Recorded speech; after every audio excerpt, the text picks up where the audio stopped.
मोहताजों पर वो खर्च कर देते हैं। आप तो मोहताजों को खाना खिलाते हैं, आप तो उनको कमा कर देते हैं। वो तक़रीज़ आपके अंदर चौथी खूबी है कि आपके घर से कोई मेहमान भूखा नहीं जाता है, आप तो मेहमान नवाजी करते हैं। आप भूखे रह जाते हैं लेकिन मेहमान की मेहमान नवाजी में कमी नहीं आने देते हैं। वो तुईनु अला नवाइबिल हक़, मुश्किल हालात में भी आप अमरे हक का साथ देते हैं, सच्ची बात का साथ देते हैं। राहे गुलगश्ता को आप रास्ता दिखाते हैं, उसको उसकी मंजिल तक पहुंचाते हैं। मेरे प्यारे साथियों, गौर करो, हजरत खदीजा ने ये नहीं कहा कि आप तो अल्लाह की बहुत इबादत करते हैं, कई कई दिन का खाना ले जाते हैं और आप तो अल्लाह की इबादत में लगे रहते हैं, आप तो सिर्फ उसी के सामने सजदा करते हैं। ये खूबी बयान नहीं की।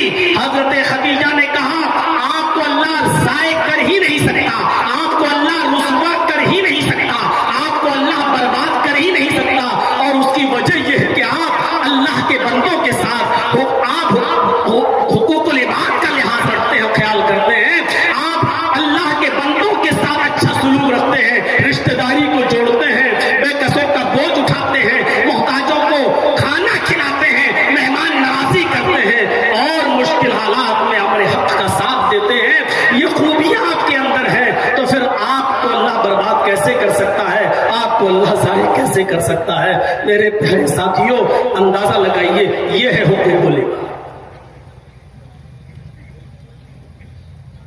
नबी अकरम जनाब बुखारी की रिवायत ही है, हजरत मोहम्मद रसूलुल्लाह सल्लल्लाहु अलैहि वसल्लम ने एक मर्तबा मजलिस में तमाम सहाबा से जब पूछा तो यही तो कहा था, मन अस्बह मिनकुमुल यौमा साइमन, आज कौन ऐसा शख्स है जिसने सुबह इस हाल में की कि वो रोजे से हो, नफली रोजे के बारे में।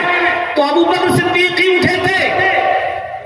फिर आपने कहा कि मन अस्बह मिनकुम, आज किसने सुबह इस हाल में की कि उसने किसी मिस्कीन को और मोहताज को खाना खिलाया हो। फिर आपने पूछा ऐसा कौन है जिसने आज किसी बीमार आदमी की अयादत की हो।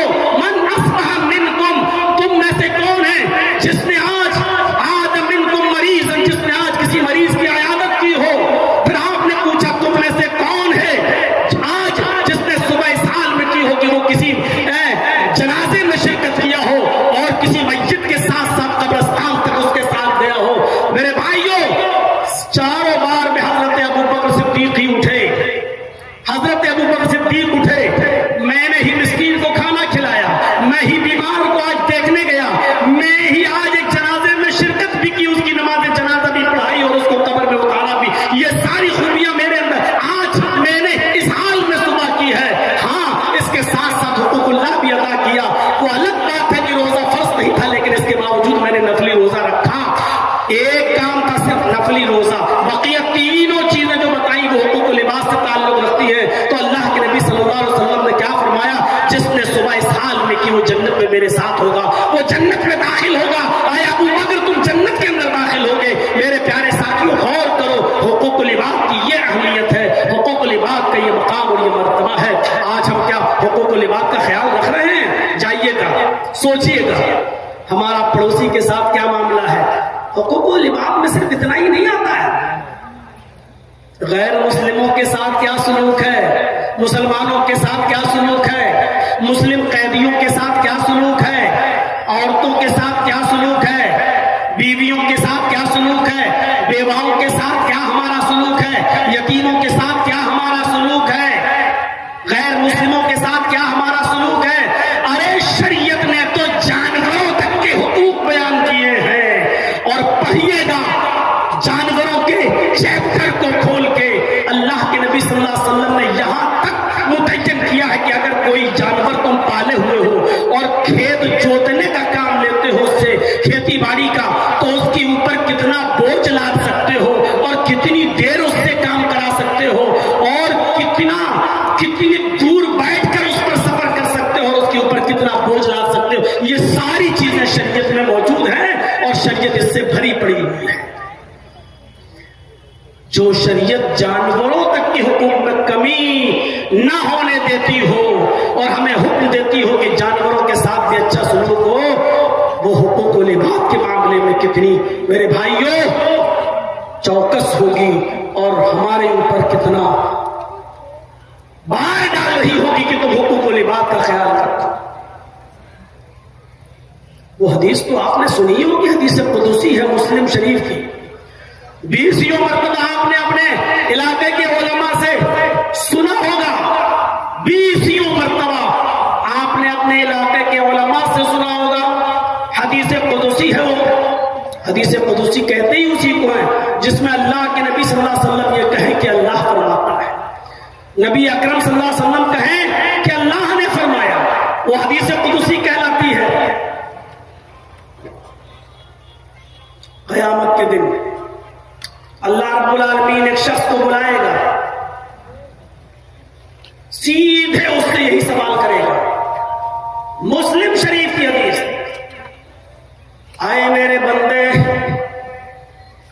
दुनिया में मैं भूखा था, तूने मुझे खाना क्यों नहीं खिलाया? कैसा लग रहा है? वो अल्लाह जो खाने और पीने से पाक हो, जो ना खाता हो ना पीता हो, और यह अकीदा तौहीद का एक हिस्सा है। जो अल्लाह को खाने और पीने वाला मानता है वो मुसलमान नहीं हो सकता है। यह अकीदा होना चाहिए। अल्लाह ना खाता है, ना पीता है, ना सोता है। ला ताखुज़हु सिनतुन वला नौम, उसको ऊंघ तक नहीं आती, नींद तो बहुत दूर की बात। ऊंघ तो जानते ही है ना, और ना जानते हो तो जुमे के दिन चले जाइएगा मस्जिद में, जाते ही होंगे। और कोई मौलाना साहब बेचारे सीधी सीधी तकरीर कर रहे हो, जैसे किताब पढ़ी जाती हो, उस अंदाज में समझा रहे हो, तो ये उसको ये भी नहीं आता। लेकिन कयामत के दिन अल्लाह एक इंसान को बुलाएगा, इधर आओ, उससे कहेगा दुनिया में मैं भूखा था, तूने मुझे खाना क्यों नहीं खिलाया? और उस आदमी का जवाब भी यही होगा, आय अल्लाह तुझे कौन खिलाएगा और कैसे खिला सकता है? तू तो खाता ही नहीं। आय अल्लाह तू तो सारी कायनात को खिलाने पिलाने वाला है, फिर तू कैसे? उसके जवाब में अल्लाह रब्बुल आलमीन जो कहेगा, आए मेरे बंदे, दुनिया में मेरा फला बंदा भूखा था। आए मेरे बंदे, दुनिया में मेरा फला बंदा भूखा था। अगर तूने उसको खिलाया होता तो तू मुझे उसके पास पाता। उसके पास पाता मतलब ये थोड़ी कि मैं वहां मौजूद होता, यानी मैं तेरी मदद के लिए हासिल रहता। अल्लाह रब्बुल आलमीन के लिए जरूरी नहीं है कि वो आसमान से उतरकर दुनिया पर आए और लोग कहें कि नहीं वो यहां है, वो इस बोतल में भी है, वो इस कैमरे में भी है, वो इस मजलिस में भी है।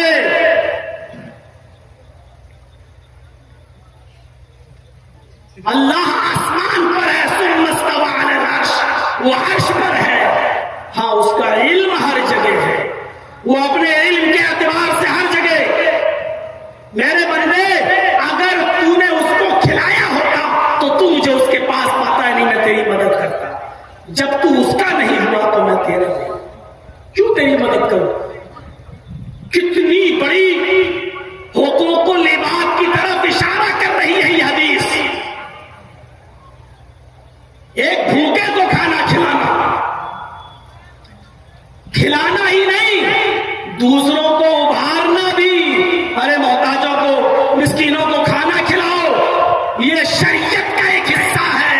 वला यहुद्दु अला ताआमिल मिस्कीन, ये वो शख्स है जो लोगों को, फकीर, मोहताज और भूखों को खाना खिलाने के लिए उकसाता नहीं था, उभारता नहीं था। कुरान पढ़िए, फवै ताना वला यहुद्दु अला ताआमिल मिस्कीन, ये वो शख्स है जो मोहताज खिलाता नहीं था, ये नहीं, दूसरों को खिलाने के लिए उभारता नहीं था, उकसाता नहीं था। खिलाना भी है और दूसरों को उभारना भी है। भाई भूखों को खाना खिलाओ, मोहताजों को खाना खिलाओ। मेरे भाइयों, अगर कोई काम कोई गैर मुस्लिम कर रहा है तो सिद्क दिल से उसका एतराफ करना चाहिए। सिखों के गुरुद्वारे में चले जाओ, हर संडे को कितना बड़ा वो बेचारे, कितना बड़ा वो लगाते हैं, भोज का इंतजाम करते हैं, खाने पीने का इंतजाम करते हैं, लंगर लगाते हैं। कोई भी आ जाए उनके दस्तरखान पर बैठकर वो हर संडे को खाना भी खिलाते हैं। चले जाइए चांदनी चौक पर और चले जाइए आप मेरे भाइयों नांदेड़, जिसका पूरा नाम है हुजूर साहब का नांदेड़, आप वहां चले जाइए जहां लाइन लगी रहती है रिक्शे वालों की और लाइन लगी रहती है गरीबों की, और वहां तो बड़े बड़े अमीर भी चले जाते हैं और खा के आते हैं। अगर खाना गरीब और मिस्कीनों के लिए कोई खिला रहा है, लंगर का इंतजाम कर रहा है, अगर किसी के अंदर ये अच्छी सिफत है तो खुलकर उसका एतराफ भी करना चाहिए। जो काम मुसलमानों के लिए थे कि वो मिस्कीनों को खाना खिलाएं, मुहताजों को खाना खिलाएं, फकीरों को खाना खिलाएं, आज ये सिफत उनके अंदर से निकल गई। एक मौके पर खाना, बस शादी होगी तो डटकर, बारातियों को भी खिलाएंगे। अरे नाक कट जाएगी, इनको पहले खिलाओ, नहीं तो जिंदगी भर मेरी बेटी को ताने सुनना पड़ेंगे। या फिर वलीमे के मौके पर, लेकिन मिस्कीनों को और फकीरों को नहीं। अल्लाह एक दूसरे शख्स को बुलाएगा और उससे भी कहेगा, आए मेरे बंदे, दुनिया में मैं प्यासा था, तूने मुझे पानी क्यों नहीं पिलाया? कैसा लगा? अल्लाह कहेगा कि मेरे बंदे में प्यासा था, तूने मुझे पानी क्यों नहीं पिलाया? हालांकि वो पीता भी नहीं है। बंदा कहेगा, अल्लाह तुझे कैसे पिला सकते हैं, तू तो इन चीजों से पाक है। अरे अल्लाह, तू सारी कायनात को पिलाने वाला था, तू तो खुद पीता नहीं है, फिर मैं तुझे पानी कैसे पिलाऊं?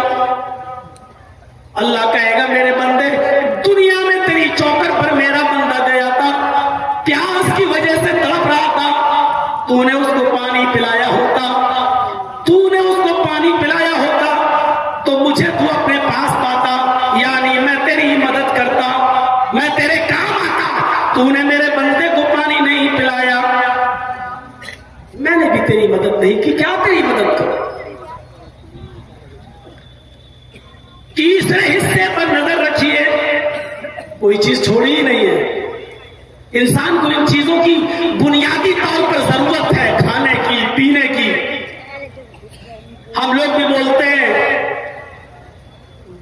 कपड़ा, लत्ता, मकान। तीसरा सवाल तीसरे शख्स से, आए मेरे बंदे, दुनिया में मैं नंगा था, तूने मुझे कपड़ा क्यों नहीं पहनाया? जुमला देखिए, मेरे बंदे, दुनिया में मैं नंगा था, तूने मुझे कपड़ा क्यों नहीं पहनाया?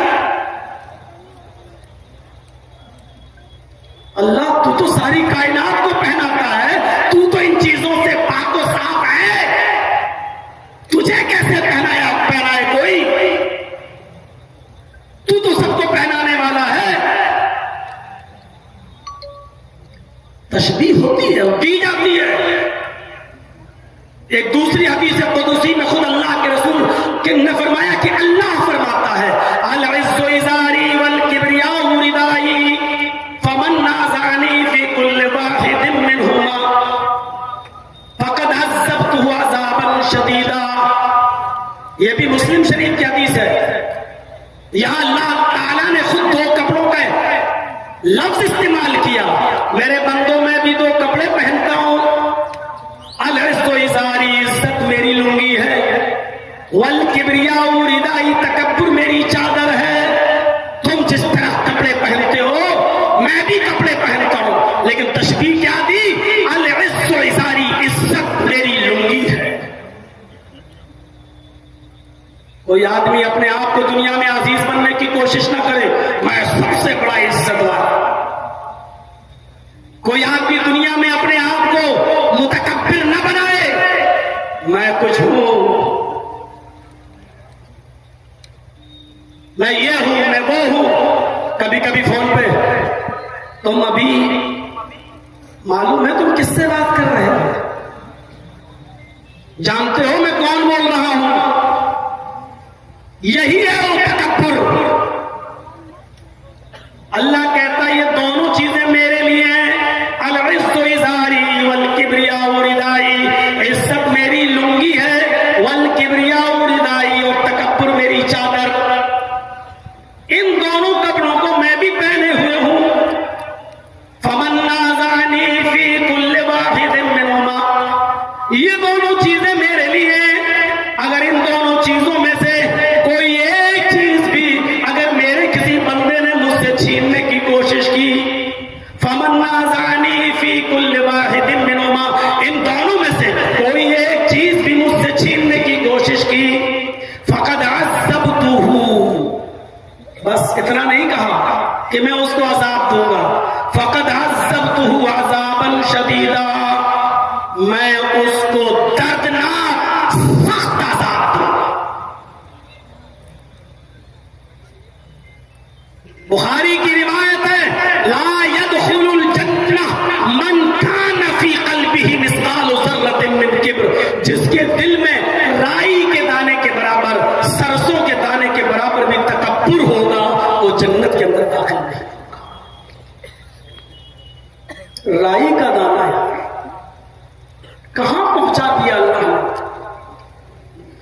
सरसों के दाने के बराबर भी अगर किसी के दिल में तकब्बुर होगा, मैं कुछ हूं, मैं कुछ हूं,